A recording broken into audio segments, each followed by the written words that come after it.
นที่ดาวเป็นเครื่องมือชนิดหนึ่งที่ช่วยบอกตำแหน่งของดาวอยู่ในท้องฟ้าได้อย่างชัดเจน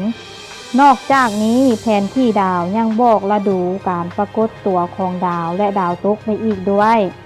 ในการอ่านแผนที่ดาวในแต่ละประเทศจะบอกคือกันเนื่องจากว่าแต่ละประเทศนั้นอยู่เส้นขนานที่แตกต่างกันสำหรับประเทศลาวแล้วจะสามารถนำใช้แผนที่ดาวของประเทศไทยเนื่องจากว่าทั้งสองประเทศนี้มีที่ตั้งที่ใกล้เคียงกันและห่างกันเพียงแต่3องศาตามเส้นขนานแผนที่ดาวถือว่าเป็นสิ่งจำเป็นที่ขาดบ่ได้สำหรับผู้ที่ต้องการศึกษาทางด้านดาราศาสตร์เพราะมันจะเฮ็ดหน้าที่นำทางเฮาให้เข้าใจหลายขึ้นเกี่ยวกับดวงดาวและท้องฟ้าแผนที่ดาวมี2แบบคือแผนที่ดาวแบบวงกลมและแผนที่ดาวแบบหมุนหน้าเดียวแล้วเราจะมานำเสนอเกี่ยวกับแผนที่ดาวแบบวงกลมแผนที่ดาวมีส่วนประกอบที่สำคัญอยู่2ส่วนคือ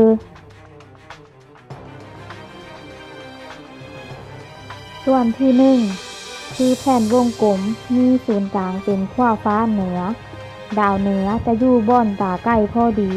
บ่อนปลายกลุ่มดาวมีน้อยแล้วเส้นวงกลมที่ครึ่งกลางรัศมีคือเส้นศูนย์สูตรฟ้าภายในวงกลมจะเป็นสีฟ้าเหนือส่วนภายนอกวงกลมจะเป็นสีฟ้าใต้แล้วบริเวณใกล้ๆเส้นศูนย์สูตรฟ้าจะเป็นเส้นปะหูวงกลมจะเป็นเส้นสุริยะวิถีโดยจะมีกลุ่มดาวจักรราศีทั้ง12กลุ่มโคจรอยู่เหนือเส้นสุริยะวิถีนี้และส่วนที่สำคัญอีกส่วนคือขอบของแผนที่จะเป็นสเกลปฏิทินบอกวันที่และเดือน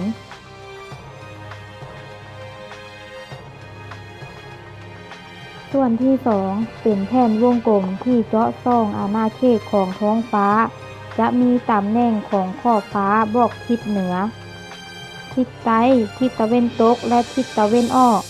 ที่ขอบของแผนที่จะเป็นสเกลขีดบอกเวลาเป็นชั่วโมงและส่วนที่2นี้จะมีแผนเส้นกรีดหรือส่วนที่แสดงองศาในมุม360องศาตั้งแต่0องศา45องศา90องศา135องศา180องศา225องศา270องศา315องศาและ360องศาตามลำดับนอกจากนั้นจะมีเส้นบอกองศาในมุมเงยตั้งแต่0องศา15องศา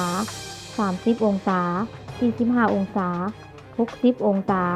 75องศาและ90องศาวิธีใช้แผนที่ดาวต้องหมุนวันที่และเดือนให้ซื่อกับเวลาที่เฮาต้องการที่จะเบิ่งดาว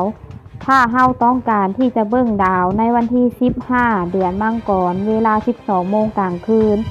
จากนั้นให้สังเกตดาวอยู่ในแผนที่ดาวแล้วให้หันหน้าไปทางทิศเหนือหรือถ้าเบิ่งดาวในทางทิศใต้ก็ให้หันหน้าไปทางทิศใต้เมื่อเฮาตั้งแผนที่ดาวไปยังวันที่15เดือนมังกรเวลา 12 โมงกลางคืนเฮาจะพบเห็นกลุ่มดาวมีใหญ่หรือยุดที่มุม30องศาและสูงจากขอบฟ้าเป็นมุมเงย30องศากลุ่มดาวค้นคู่อยู่ที่มุม315องศา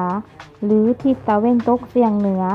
และอยู่สูงจากมุมเงย75องศานอกจากใช้หาตำแหน่งต่างๆของดวงดาวแล้วแผนที่ดาวยังสามารถใช้ซอกหาเวลาขึ้นและตกจากขอบฟ้าของแผนที่ดาวที่ต้องการ